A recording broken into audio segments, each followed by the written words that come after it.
How's it going, folks? Cover Now here from the Grim Reapers, and today I'm joined by the none other legendary Nightmare. Say hello, Nightmare. Good morning, or afternoon, or I have no idea what time of day it is. Nah, one of those would be right. So today we're going to be continuing our lessons on basic aircraft control, and more so, maintaining positive control of your aircraft at all time. So because we've got a two-man flight crew today, we get to go over some of the basics of that. And that'll kind of just make things a little more obvious when we're flying, kind of what's going on. So first thing is, since we're in a two-person aircraft, and I'm going to be letting you fly a bit, Nightmare, we're going to have to go over basic positive exchange of flight controls, which actually is modeled in DCS, which is pretty nice. So we're going to use that basic three-way handshake. You know, I've got it, you've got it, I've got it, just so we know that somebody's flying the plane at all times. So for instance, right now I'm in control of the aircraft. I can roll it, climb it, do whatever I want. But if I want Nightmare to fly it, I'll just simply say, all right, you've got it. I have control. You've got it. And now he's flying the aircraft. That way we never just let the plane take us where we don't want to go. All right. For today, because we'll be covering unusual attitudes and upset recovery, we've got to have kind of a knock-it-off altitude or an abort criteria. So if we start losing absolute control of the aircraft during this and, say, wing departs, we're going to abort the maneuver and get out of it. If we drop below 5,000 feet, we're going to call that our hard deck for today. We'll just knock it off, and abort. That way we don't become something plastered on the ground.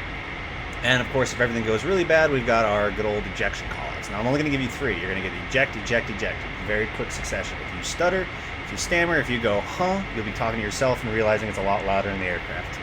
Sound good? Fine by me. All right, so back to the topic at hand, and that is unusual attitude recovery or upset recovery.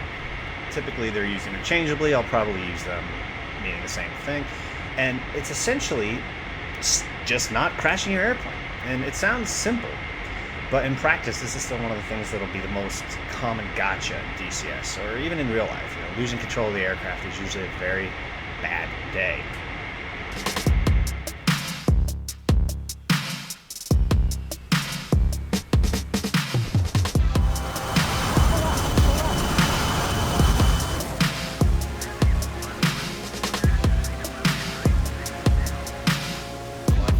Jesus Christ. Oh my god.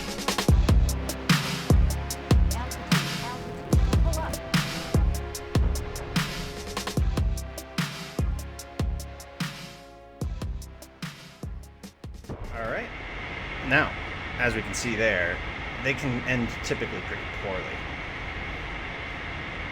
And with these unusual attitudes, for training purposes, you're typically introduced to one of two scenarios, either what's known as a nose high or a nose low attitude. Now, Nightmare, any idea what happens in a nose high attitude? What are some of the things you might be looking to avoid? Stalling, spins that I'm not too familiar with that portion of flight, to be honest with you. Yeah, and that's exactly it. You know, you're worried more about a stall, entering an aggravated stall or a spin, and generally just being unable to maintain positive control of your aircraft. Then the second most common form of unusual attitude for training is going to be what we refer to as a nose-low attitude. Now, what do you think the dangers of that might be? Well, with my experience in the Flockhoof 190 D9, it would be not being able to pull up and hitting the ground very quickly. Yeah, so hitting terrain, another big one. Exceeding your aircraft's speed limitations as far as its structural limitations. You might go too fast and something just shears off because, you know, a P-51 isn't supposed to go past Mach 1. Other things you might be worried about is overstressing your aircraft on the pullout. And this can happen for a couple of different reasons. Maybe you recognize that, oh crap, I'm going to hit the ground, and you just yank back, and there goes a piece of your plane that you probably needed otherwise. So we're going to introduce both of those, and I'll walk you through the recovery. And for the start, I'm going to demonstrate just very kind of gentle nose high, nose low attitudes, and kind of walk you through the basic recovery. Sound good? Fine by me. Alrighty, I've got it. You've got control. I've got it. Alright, so we're flying along here, cruising at a nice, safe, high altitude. Looks to be about 18,000 feet. We'll kind of hold her there. So the first thing I'm going to introduce you to is nose high. So I'm going to disorient you in this flight, and this is realistic because typically you aren't going to, willingly put yourself in these scenarios. It usually happens when you're occupied, your head's down, if you lost situational awareness. So I'm just going to start her with a nice, gentle nose high attitude. As you can see here, our speed's rapidly bleeding off, climbing, and maybe I'm heads down looking at, my feet or something, or trying to fiddle with my iPad or charts or what have you. And as it gets more extreme, there's a stall buffet. Okay, I'm going to recover now, and recovery from nose high is pretty simple, like you said, avoiding that stall. So I'm going to nose down, level the wings, little aggressive there, and add power. Pretty much stall recovery, right? She's still a little slow, so I've got to come gentle with her. And just return to positive control of that aircraft. Now, when this happens to you, I'm going to be much meaner than I am to myself. Lovely. Make sense, though? Pretty simple? Yep. Excellent. All right, the next one we're going to go through is nose high attitude, or excuse me, nose low attitudes. And once again, biggest danger here, hitting the ground, stressing, over speeding, just bad day. So with this, we'll just kind of let the plane fall off. Maybe I trimmed it incorrectly, went heads down, flew into a cloud, something like that. And now we're just ending up very nose low. You're going to watch your altimeter unwind very rapidly, increasingly so. Your speed is picking up. Now this plane should definitely not go in excess of Mach 1, but I'm pretty sure we can push it through there. Maybe Cap's video will tell us that. But so I'm nose low, and I've realized, oh crap, my mistake. I need to recover. So first thing, power back, roll the wings level, and slowly bring that nose back to the horizon so you don't overstress the aircraft. Make sense? Makes sense to me. Now, I presume in a airplane with a lot more wing loading, that's a more difficult maneuver to pull, yeah? It is. Also, when you're dealing with non-boosted controls, you're going to take a lot more strength to push out of it. But typically, planes are designed in a way that they're stable. And as you increase speed, they want to generate more lift, which brings the nose up.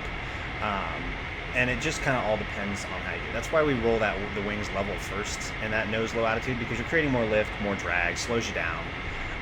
And this allows a gentler pull out. Whereas if I was banked like that and I tried to really pull her in, I'd probably throw it into an aggravated stall, or a accelerated stall rather. All right. So remember, nose high, recovery is pitch, power, and bank in that order. Nose low, it's going to be power, roll, or bank, and pitch. Sound good? Sounds good to me. Alrighty, so what I'm going to have you do, and like I said, typically you find yourself in one of these unusual attitudes when you've gotten distracted, or maybe you've gotten disoriented. Now, this is very common in a cloud for people who aren't experienced in instrument flying, but maybe you just got your hands full dealing with something in the cockpit. So what I'm going to have you do here is I want you to go heads down. I want you to put your head down, close your eyes. Let me know when you're there. No cheating All right. either. I'm looking at the instruments. I don't want you looking at the instruments. I want your eyes completely closed. You know how to read them. Eyes closed. Yep. So the body, the human body that is naturally not meant to fly. Your vestibular system, your kinesthetic system, all of it's going to disorient you with the forces of flight. The way you compensate is with your eyes. So if I take your eyes away from you, certain things are going to start to make you feel confused. You might feel tumbling backwards. You might feel like you're slowing down. But truthfully, your body's just lying to you. Now, your ears are a sign of, a good source of information. You might hear a stall horn, you might hear a buffet, you might hear wind rushing, so you can kind of rely on those. But what I'm going to do is I'm going to hand you the controls in a second. And I want you to open your eyes and recover the aircraft to level controlled flight. Sound good? Sounds good. Just say the word. All right, you've got it.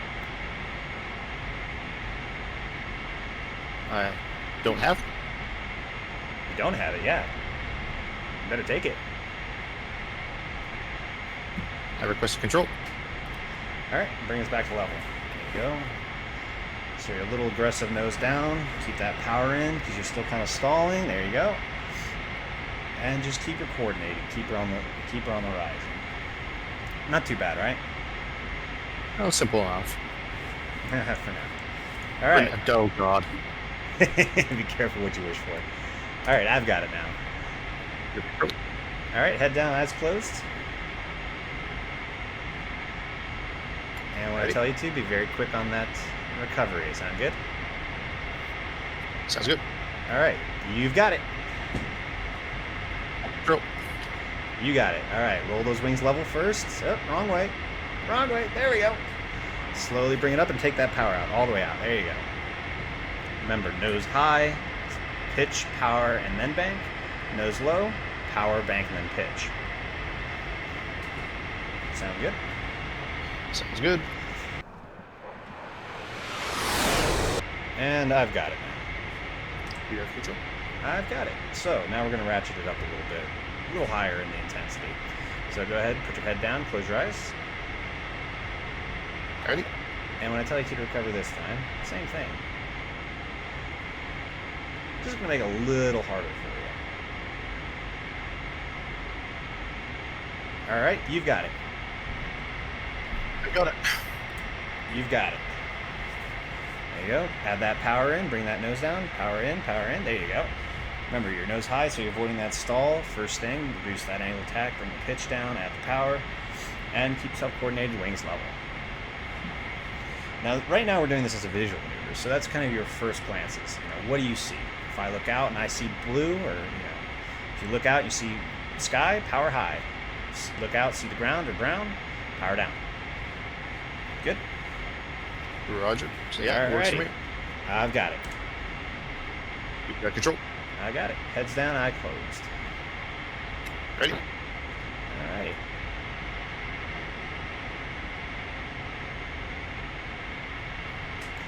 Alright, you got it. Got control. You got it. There you go. Power out. Roll wings level. And slowly bring her up. Very good. Very good.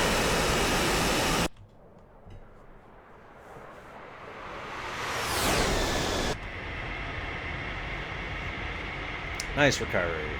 And I got it now. Control. I got it. So since I think Nightmare's cheating a little bit, we're going to make things a little harder for him. There we go. How's the view now? Well, I mean, it was pretty, but now I can't see crap. Well, that's great. So one of the times that you're likely to find yourself in one of these is when you become disoriented, climbing through or descending through a cloud deck, for instance. So right now we're going to put him under the hood. And this time, he's going to only use his instruments to recover. And pretty much the philosophy is the same. You take a quick glance, figure out what's going on, am I nose high, nose low, and then recover appropriately. Where you can run into problems is when you're upside down, because some of these instruments tend to tumble. Especially that attitude indicator, probably his favorite instrument up there. Usually when you go beyond, 60 degrees nose up or down, or 90-degree turns in certain aircraft, that'll begin to tumble. You just can't trust it. All right, so I'm going to put you in two more here.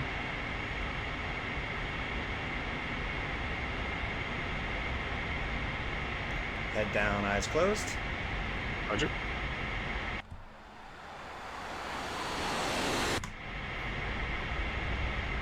I can hear the wings buffeting. Oh, good. All right, you got it. I have control. You've got it. All right. What are we? Nose high, nose low. Definitely nose low. It looks like about 90 degrees. Yep. down. So get that power out. Get that power out. Level the wings with your turn slip indicator. There you go. There you go. Slowly. All right. There we go. And we're back now. Make sure you add that power back in, so we just return to a nice normal cruise. All right. Let's give you one more. Head down, eyes closed. Ready.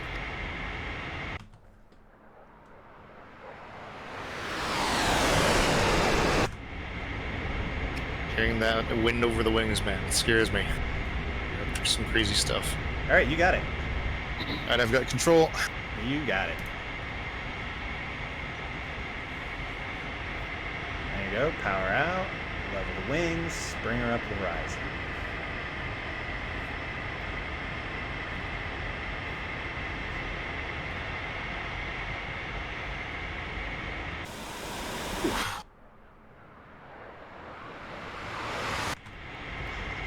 Alrighty, I've got it.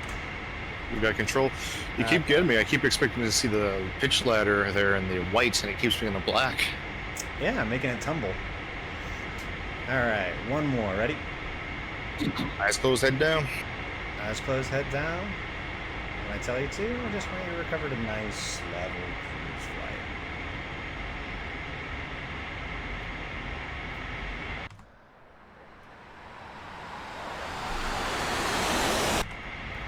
All right, you got it. I have control. You got it.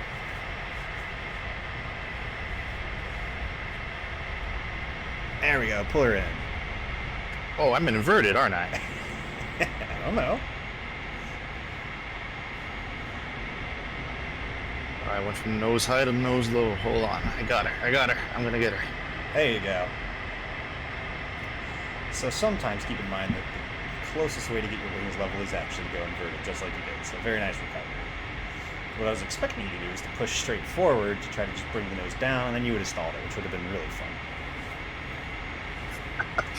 I didn't know which way was up, so to be honest with you, I didn't even know my wings weren't level. I didn't know I was inverted. That is the whole point. But very nicely done. You have any questions or anything you'd like to say, Nightmare, before we conclude your lesson for today? I think we've worked hard enough. So just to confirm, so this is in an airplane with higher wing loading. So, you know, the L-39 seems fairly forgiving, but if I was to try and do this stuff in a 190, it's a lot harder or something, you know, because I mean, my experience with the 190 with the high wing loading airplane is I get myself in these situations and it usually ends up with me spiraling out of control and meeting the ground at a very rapid pace. Yeah, and that's just usually because their wings are a lot less forgiving, like you said, so you're much closer to actually stalling and spinning it. So typically in the 190, what I've seen you do is when you pull really hard to get out of something, kind of like you've been able to get away with today, you typically end up just accelerated stalling it, and then you roll over and spin into the ground. But don't worry, we'll recover that next lesson. Sound good? Sounds good to me. Alrighty. Now, can I see the scenery around me again, please? No, you're fine. I like it this way. But there's one last thing that we have to teach the viewers, and that's how to listen. So hopefully you've paid attention to this lesson so far, Nightmare. Oh, God. Final test. Eject, eject, eject. Goodbye, asshole.